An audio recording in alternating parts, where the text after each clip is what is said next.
When you're ready. American society has often boasted about its acceptance of different cultures, making the country a melting pot of people with different ethnicities and heritages. Some people within this melting pot mix into typical white American culture, while others maintain themselves in hopes of avoiding conformity. This doesn't just apply to the United States, as others, such as the Soviet Union, have also attempted to absorb countries into their societies.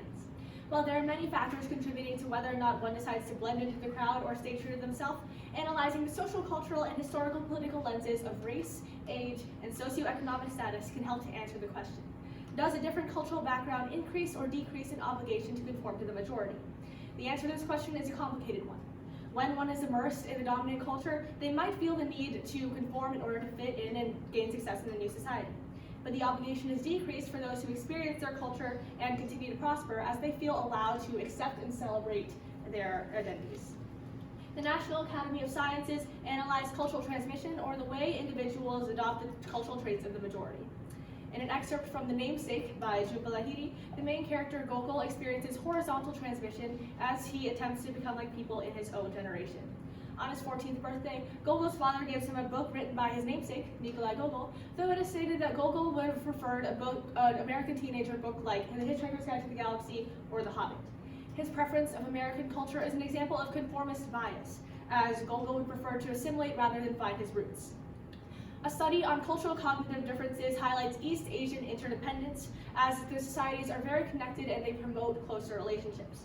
But because Gogol has integrated himself with the more independent Western society, he doesn't appreciate his father's gift. The same study notes that independent societies tend to think of themselves as separate from others, which explains why Gogol wants to change his name towards the end of the excerpt. His original motivation is that no one takes him or his name seriously, but even when he realizes that he is the only person that doesn't take himself seriously, he still wants to change his name and be separate from his heritage. Others have continued to study the behaviors of East Asian cultures. The Journal of Cross-Cultural Psychology studied Chinese-American immigrant families to find the relations between culture and conformity by looking at aspects of social status and emotional expression. Researchers concluded that immigrant parents' emotions are shaped by stressors from immigration and acculturation, such as discrimination and language and employment limitations. These emotions were connected to the growth of their children's socio-emotional development. When studying social status, it was found that greater access to education increased cultural individuality because of the freedom to pursue life goals. A lower social status, which often comes from insufficient access to education, can cause emotional suppression among minorities. This is because they might feel the need to hide themselves in order to fit in. Many of those who immigrate to the U.S. with preconceived success are called hyper-selected immigrants because they exceed socioeconomic status in both China and America. They tend to find success in the mainstream workplace and live in mixed-ethnicity suburbs, while immigrants with lower status tend to have employment struggles and they're subject to urban ethnic enclaves. When studying how these factors contributed to the reflection of Chinese cultural values, researchers found that those with a higher socioeconomic status had the ability to express themselves and their culture. The prosperity they have excludes them from the desire to conform to the majority.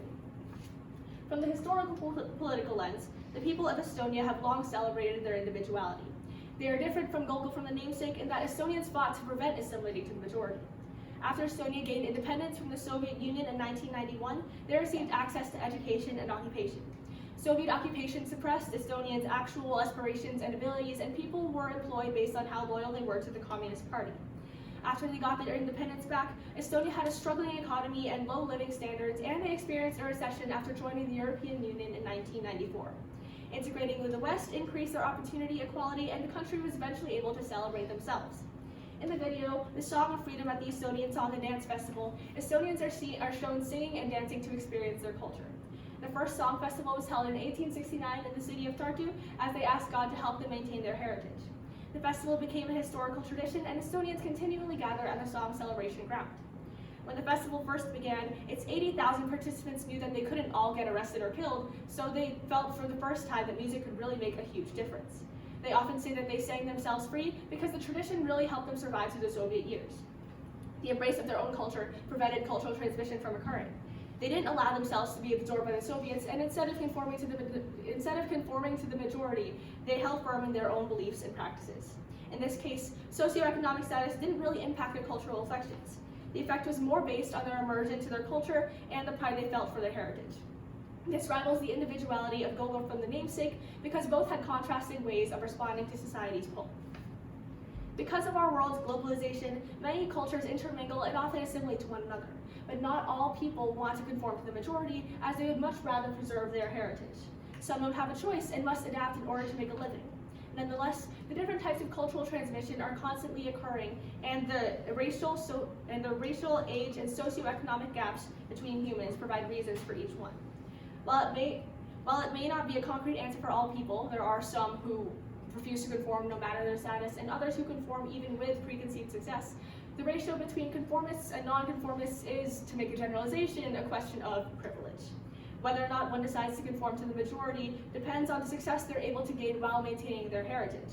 This matters in real life because even with the amalgamations of different people in every country, there's still so many gaps that could be mended if it weren't for societal and institutional discrimination. When one is immersed in the dominant culture, they often feel the need to conform in order to fit in, but others feel a greater obligation to celebrate themselves whenever they have the opportunity.